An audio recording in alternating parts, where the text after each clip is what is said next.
Welcome back to 15 Minutes of Finance. My name's Brandon, I'm a CPA, and I'm gonna help you keep more of your money. My name's James, and in the next 15 minutes, I'm gonna get you excited about investing. Let's do it. Welcome everybody to 15 Minutes of Finance. We have a very special episode. It is our very first interview of 2026. We have a really special guest with you. He's a very close friend, and he has kind of been doing something really special for the last couple of years. It is called geographical arbitrage, all right? And I know you guys, that sounds like a big word. It's not. It's kind of been a very popular thing that's been happening the last couple of years where people are working at a U.S. company or a company in one country, and then they've been living in another country, spending their money in that country. So effectively just remote work. But what's really cool about that is he was kind of one of the first people to do it. That I know and that I've seen be successful with it. So without further ado, we have John Owens here. Welcome, John. Thank you very much. Yeah, I mean, thanks for having me.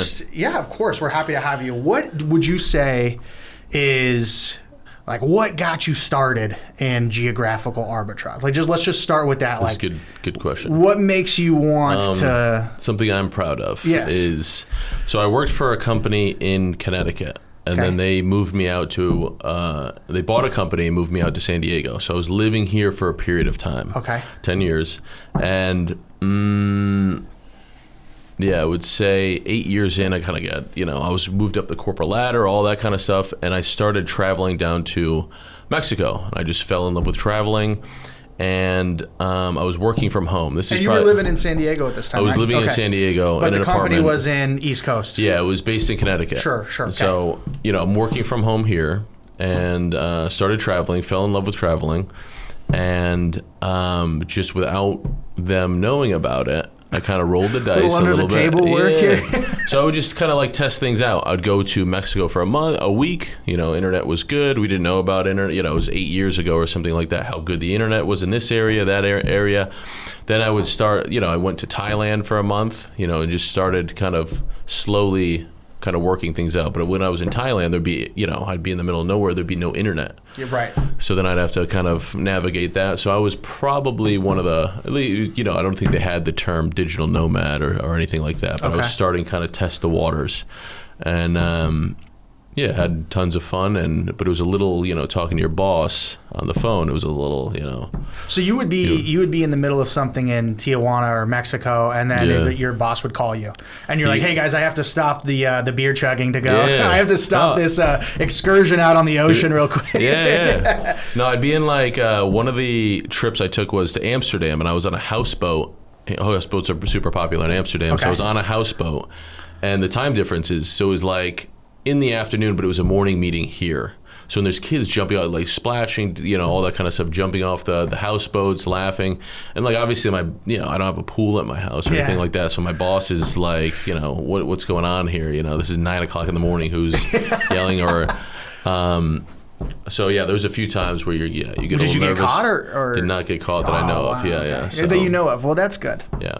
Okay. So you're figuring that out, trying to just test the waters with what you can and can't do. What was there a moment where you were like, I think like this is what? Because obviously you're not still with that company, right? No. So, but obviously there was a moment for you that you were like, I think this is how I kind of want to live right now. Yeah. Like, and this is if I can work while living this way, then that's what I want. And so, talk to us a little bit about that and how you came to form that up.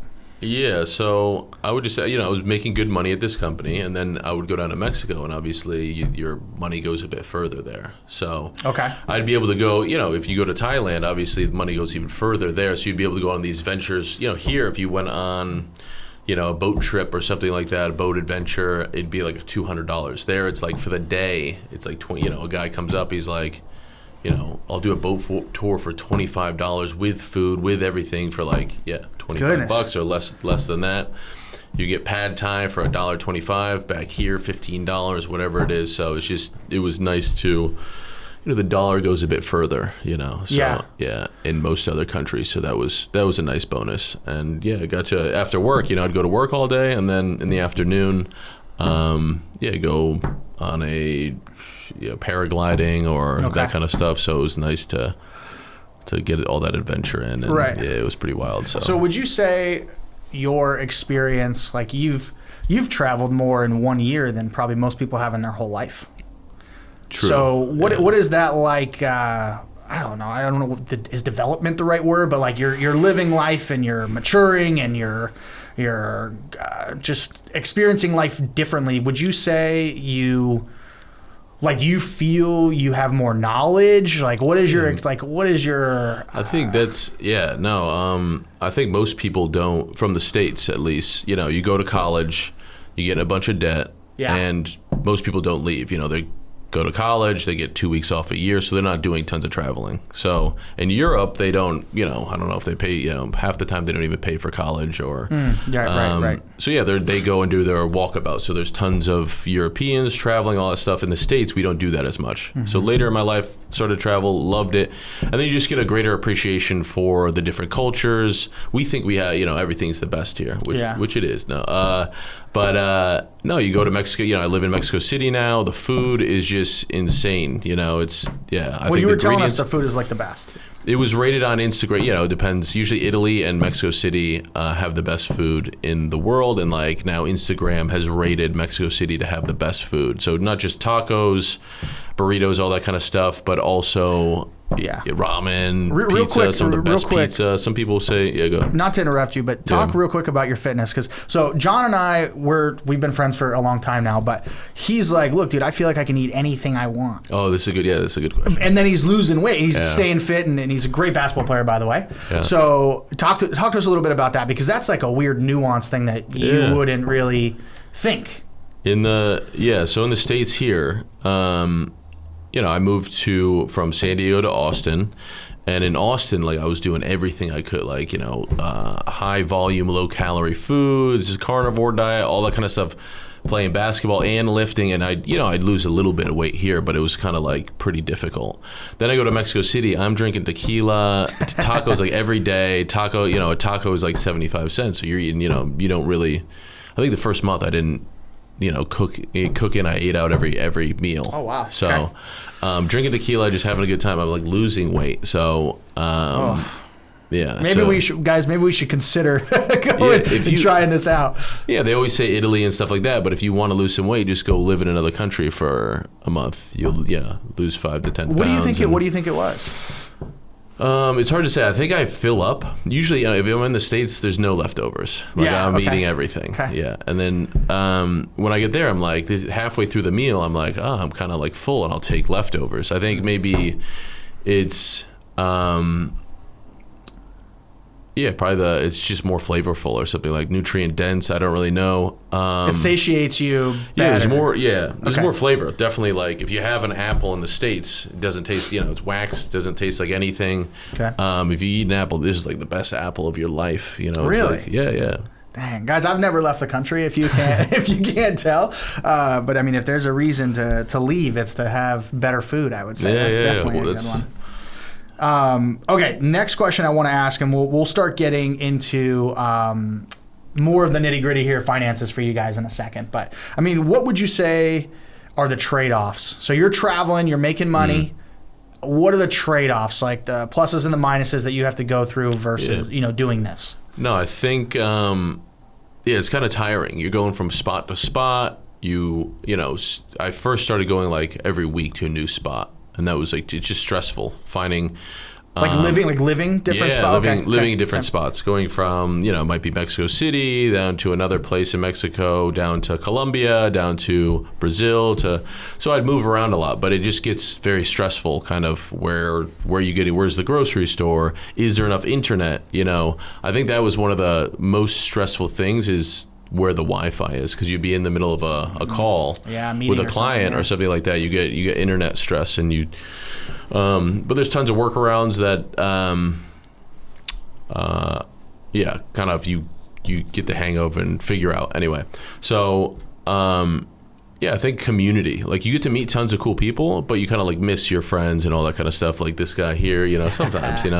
But I think you have to be ready to, and it helped me a lot because I can go into any city now and create a community and kind of make friends around whatever. Massive skill. Yeah. So Well, let's touch on that a little bit. So you randomly went by yourself. Did you have a community before you started this journey? Like this phase of your life doing the travel work? I mean, what was that alone? Did you? Yeah. So I started out like going with my brother. Like my brother, we did like a Thanksgiving in Bogota, Colombia, which was kind of cool. It was kind of crazy, but we would, when I was younger, we'd go to the hostels and make friends. So then, like, we had a Thanksgiving. All these people are from Switzerland or Europe. They've never had a Thanksgiving.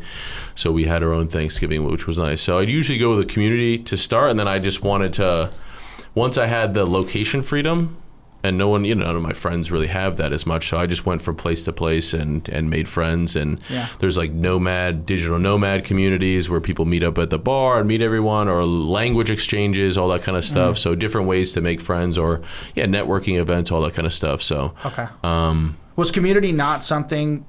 Did you think that was going to be a barrier for you when you started this, and then it turned out not to be? Yeah, I think I knew it was going to be going alone. I think I knew it was going to be a challenge. And something I needed. But now I can move to Austin, move to Mexico City, and build a community of friends. And that's got to be a confidence builder. It feels good. This guy's hyping me up. I mean, that's a tough thing. I'm scared. Okay, so you're making friends. It's becoming way easier to build community for you. The food is better. You're enjoying the freedom of it. Mm-hmm. What would you say, like, your rating would be? Like, say we're rating pizza, like Dave Portnoy's here with us. Like, 1 to 10, how great has this been? And, I mean, do you think everybody else should do it? Like, give your opinion on that. Yeah, no, I think it's, for the first year or 2 years, I think it's a 10. I think you should do it for a short period in your life, because it gives you all those skills to go into a community and build and learn from them, how they live, and kind of take it into your own life. But then after a while, I think it's a bit much. It's having a base and some rooting and things like that. It's definitely, but having like 1 or 2 years, you just learn so much about different cultures and ingrain them into your own life. So you just have tons of cool stories. So life's really exciting. But I think there is a balance, and eventually you get.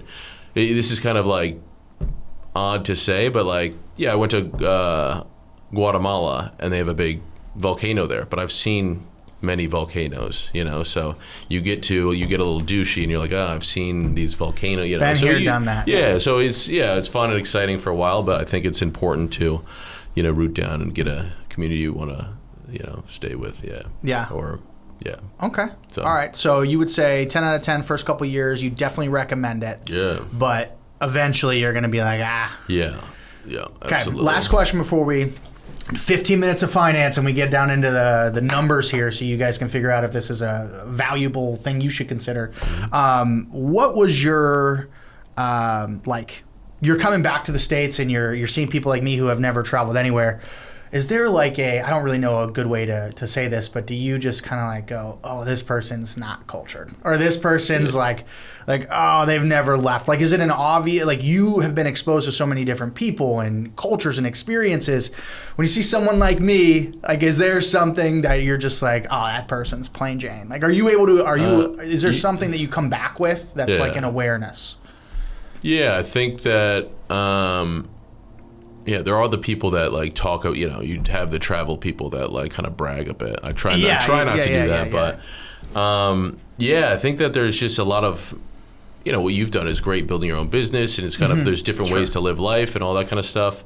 But the experience and kind of the culture and just, all the great stories you get, the people you meet, all that kind of stuff. The valuableness of that. I think, what I realized is when I traveled, it was always like, the adventures were cool and the different countries were cool, but it was like the people I met. I was like, oh, I had a really good time in Turkey. I was like, oh, that was one of the best. But it was really like, I didn't really do anything crazy. I just met really cool people. And that was one of the takeaways, is like, people are, building relationships and all that kind of stuff is super, super important. While the experience was good, I just met a lot of really, really cool people. So, That's what I would say. And then when I talk to you, I'm like, this guy doesn't get it. This guy's got to get out, man. Yeah. Get out of your room. Okay, cool. So really the community and the experiences is really like the value you can take away from it. Yeah. Okay, all right, guys, we are jumping. I got my stopwatch. We are doing 15 minutes of finance. We're going to ask a couple really great questions. We're going to get some numbers for you, data, and we're going to find out if this is something that you guys can do. Okay, you ready? Ready. Boom. Okay, all right, 15 minutes. Let's go. Talk to us about what you did the first year and what you would do different financially. So give us the schedule, like I got an Amex card, I did this. Go into the data of the numbers and how you logistically did this. Yeah, so my buddy here in San Diego told me about credit card points. Most people know about them now, but there are different tactics to get free flights. I don't think I've paid maybe 1 or 2 flights in the last 3 years I've paid for. Wow. Okay. So there's just different types of credit cards where you have a lot of features that help you when you're traveling. So for instance, Chase Sapphire, that was one of the first cards. Chase Sapphire Reserve, Chase Sapphire Preferred. But there's you get, if you use that card to purchase your ticket or use points, you get travel insurance. So if you have to cancel due to medical reasons, you can do that kind of stuff. If they lose your bags, they'll pay for your bags, all that kind of stuff. But there's a lot of benefits you get from the cars. Rental insurance, okay. There's some caveats to that. But yeah, I think the points, when you sign up for a credit card, you get 100,000 points usually, or whatever it is, 80,000 points, which can be, up to $2,000, in value. So what I would do if I was going to Japan next or something like that, I'd find which airline, let's say it's Air Canada or Air Japan, if there's something like that. And usually they give you 60,000 miles or 80,000 miles. You just sign up for that credit card. You meet the requirements, which may be $4,000 in 3 months. You can pay for all your meals and your expenses, and just obviously make sure you don't carry a balance. Yeah. Correct. So you pay it off within 30 days, and then you get the flights. So then you get a free flight, and then the next card you can. So I don't even know how many. 15 credit cards or something like that, which you might It gives me a little anxiety. Yeah, but... so I don't ever carry a balance or anything like that. My credit score is actually helped my credit score a lot. I was very nervous about credit cards. My dad told me credit cards are bad. I didn't even know that I just assumed that the interest you would pay all the time. But if you pay it off before the 30 days, you don't pay any interest. Right. And then you can build your line of credit, and then my credit score is over 800 now, not to brag, but... big dog. Ladies, no, I'm just kidding. So yeah, that's one of the one of the big thing. Yep. Points, yeah, that's the first part of your trip is flying and getting there. You can get there for free. Okay. So, and then also build your credit score and things like that. So okay, so the points are big. What is what would be your financial checklist for someone if they're I think I want to do this. John's done this. What would be a checklist that they need to have prepared and ready to go? So I'd say the next thing is a debit card that, the one I have and the best one I think is the Charles Schwab. It's a debit card. Shout out Charles Schwab. Yeah. Chuck, thanks, man. So when you get there, usually there's different ways that, usually you bring cash and you get a bad exchange rate. But if you have this debit card, there's no foreign transaction fees. There's no ATM fees. And they usually Visa, if it's a Visa card, they have the best, as good, if not better than you would exchange money for. And which card is this? It's the Charles Schwab. Yeah, it's a debit. I don't know the exact name. I can bring it up. Hold on one sec. Yeah. Interesting. So Charles Schwab, just for everybody listening here, our firm, we hold assets at Charles Schwab. So we're a big fan of Charles Schwab. They're obviously a massive conglomerate bank, but I didn't know that they do the debit card stuff. That's awesome. So it's a unlimited worldwide ATM. Okay, card. Unlimited worldwide ATM card. Okay, so get one of those might be really useful. Okay. Yeah, there's a few others Wise is another one, and Revolut is another app that people use for. It's Revolut is more you could get a debit card, and then also you can exchange money. So if you have pounds from England and you want to exchange it for US, and you have a friend, you can send money. There's obviously. a bit of a fee, but for the most part, they have the lowest fee. Okay. Wise is very similar, And so let's take we probably should have started with this, but we got deep into it. But so what careers do you think like this would be a good person that could fit into this? Like obviously you're in digital marketing. Yep. But I don't know, maybe do you have a list or what you could think would be a great career that this could synchronize well with? Yeah, so usually it's like programmers, cybersecurity, digital marketers. What else? There's 3 of them. There's one more. I can't think of right now, but it'll come to me. I'm sure like travel nurse or like some sort of traveling medical provider. Usually you have to, some of the bigger companies don't allow you to. So my new company, when I started, I told instead of going around in secrecy or anything like that, it's kind of like super stressful. I was like, hey, I'm going to work really, really hard. I did that up front, and then I asked them to, it was a smaller company. The owner is really cool, and they had other people that had done it before. Okay. So you got the go ahead. Yeah. Takes that stress off the back. Makes it way easier. Okay. But so that's common. It's actually asking and saying this is kind of my lifestyle is a common play. Okay. Yeah. So yeah, I mean that was during COVID. So more people. There was tons of remote people, and everyone was doing the digital nomad thing. It might be slightly more difficult now, but yeah, if you get a remote job, they usually digital nomad is better than geographical arbitrage. Yeah, when you said that, I was like, I'm doing something wrong here. Digital nomad sounded nice, but I do like that one. We'll talk about the. So you live here because you get paid here. You have to technically live here, quote unquote. But you're obviously spending money elsewhere. Like, what does that look like? Like how does tax, residence, and state domicile, all that work? So yeah, when I was a digital nomad, I was living here in California for a while. So the taxes are really high here. Yeah, horrendous. Yeah. So Texas, Florida, this is what a lot of digital nomads have done is I can move my domicile to Texas was the state that I used or is my new domicile. So it's like basically a mail forwarding company. It's and you have to there's a few different things you have to do. You have to get a license. You have to get a few different things to make sure you're an established domicile and a resident.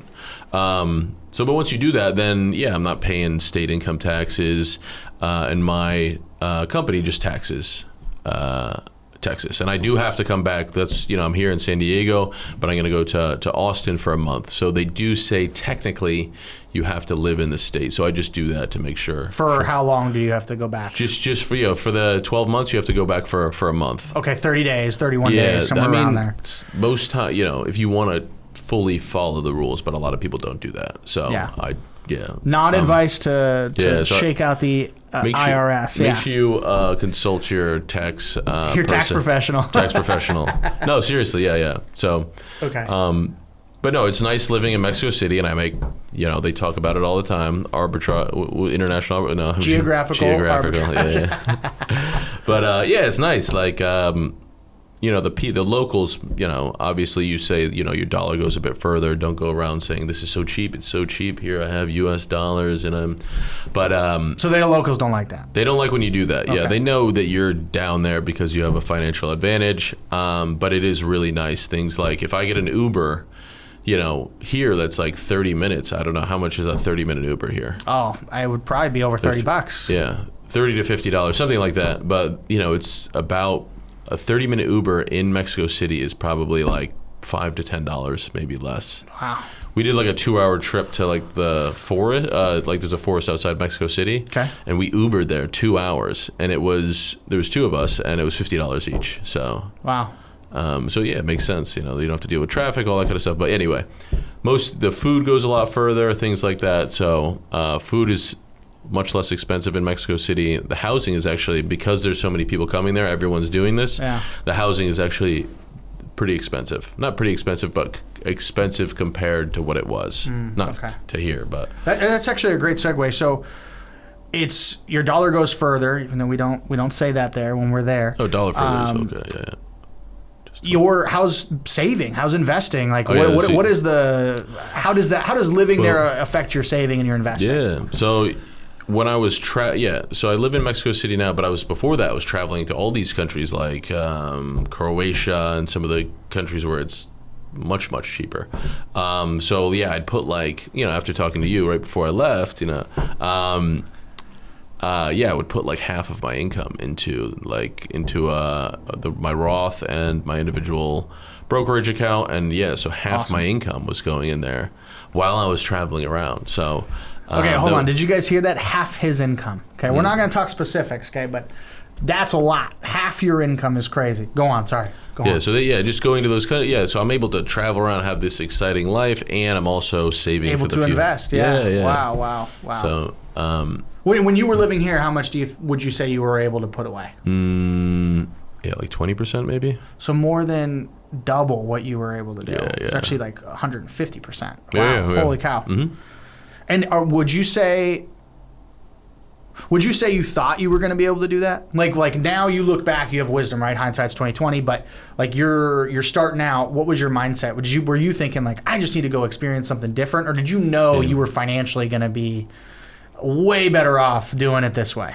I think when I just started, when I went to Mexico for the first time, I was like, wow, things are much less expensive. And then as I traveled, going into it, it was. But you didn't have to sacrifice your standard of living either. Like you got to do. You actually have like a better standard of living, right? And you you're increase it. Yeah, wow. I was eating out a lot, eating at like nice restaurants, all that kind of stuff, and it's half the price. So therefore, you can put away more into your. So interesting. Okay. So last question, real quick, and feel free to say you don't have any. But do you have any like personal systems or strategies that you're like, this is what I do, and if I do this, then I know I'll be successful? Like, do you say you're going to put 20% of your salary into your IRAs, your 401ks? Do you have anything like that when you're out there, or is it so free that you're just like, if something comes up, then I'll address it? It just depends where you are, but I would go. I'm at my company matches 3%, so I have a 401k that matches, so I max that out. Then, obviously my Roth IRA, you could put how much, 7K per year? Yeah. If you're younger than 55, it's like 7K. So then I max that out, and then I have an individual brokerage account. So anything that exceeds that, I throw it in there, and I try. My goal is to hit between 25 and 50% savings of my income and put it into investments, not savings. Okay. So interesting. What about like emotionally? Do you have any systems? Like obviously you've built community and you figured that out, but is there anything else? Like you're like, I know I need XYZ of good question. social life, etc. How do you balance that? I always try to there's like Nomad groups. I think that's the biggest challenge, and the funnest part is you meet like tons of new people and stuff like that. So you can always find good food and look online and things like that, but there's all digital nomad groups, there's language exchanges, but there's systems to like meet people, and they're all in the same boat. It's nice because you go out around here, people all have their friends, they're not as welcoming, but when you travel, everyone's kind of in the same boat. They're looking to meet new people, so it's much easier than you think. And building that community, and I have friends from Poland and all over the place, Brazil, and so I just have a large community and met tons of different people, and that's probably the system. Okay. What else? I think the Airbnb, that's one way to, I think there's, just ways around Airbnb fees and all that kind of stuff. So usually what I do, if there's an area that I like, I can message 3 or 4 people and ask for, I'm like, this is my budget. It looks like your house for your apartment that you're renting is $2,500. My budget is $2,000. A lot of the times they'll just be like, okay, let me send you a different. Really? Yeah. Oh, so that's awesome. I just did that in Austin and saved like. So use it. What are your top 3 places? I mean, I'm sure it's individuals, but like top 3 places you would tell people to like go try that out at. Anywhere. Yeah, I just did it in Austin, so in the States. Okay. That strategy is universal. I thought it was the niceness of the country you were in. But I guess. That's good. The other thing I do sometimes is like, in Croatia, I'll reach out to. There's ways to contact the management So sometimes it's an individual that's running the house, but a lot of times it's a management that have tons of different locations. So if you can talk to them directly, or usually there's like another site, it's usually Airbnb and then another local site where they're trying to rent their property. So if you can get to that site and just ask them, be like, oh, I want to be here for a month. There might be a 2-week here. You're going to stay at this location for 2 weeks, this one here, and we're going to give you, I think I got the best deal. I think I got like half. It was like $2,000 to stay there. He was like, yeah, if you give me $1,000, you stay at this for 2 weeks, this property for 2 weeks, and you're good to go. But he kind of figures it out for you. Yeah, so it's sort of easier. helps you out. Yeah. Okay. So that was nice. All right. Well, guys, we are at 14:58. Okay, I'm clicking it. 15 minutes. 14:58. Last question for you. What would be your top 3 pieces of advice to someone thinking about doing this for the first time? That's a good question. I would just do a lot of research on where you want to go. If you're trying to save money, there's just, look at the currency rates and things like that, what you're interested in. Are you a beach person? Are you a mountains person? All that kind of stuff. The location's super important.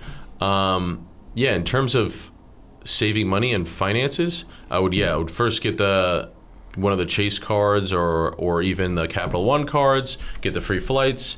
The debit card's super important for saving money. Those exchange fees and all that kind of stuff, they kind of trick you a bit. And then, just saving money on where you're staying, so the Airbnb thing. So those 3 things are what you can manage. But if you go to a country, Mexico's pretty good. I mean, if you go to Argentina, they're doing a bit better now. But like there, it was like, I'd have like a steak dinner every night. That in the States, it would cost $100. There, it was like $15. So it was like a ribeye. Yeah. All right. Okay. Good stuff. Yeah. So anything you want, there. But like, amazing food, and whatever country you go to, just look at the exchange rates, and your dollar will go a lot further. So okay. Yeah. John, man, thank you so much for coming on the pod here and providing this information. I know you've done it incredibly successfully, but I know people are in the back of their head. They're like, maybe I just want to do the remote thing, and maybe I want to travel, and maybe I want to do that. So hearing a success story, I think, is going to be immensely valuable to you guys. And man, I appreciate you. Thanks for coming on. Yeah, thanks for having me. Yeah, absolutely.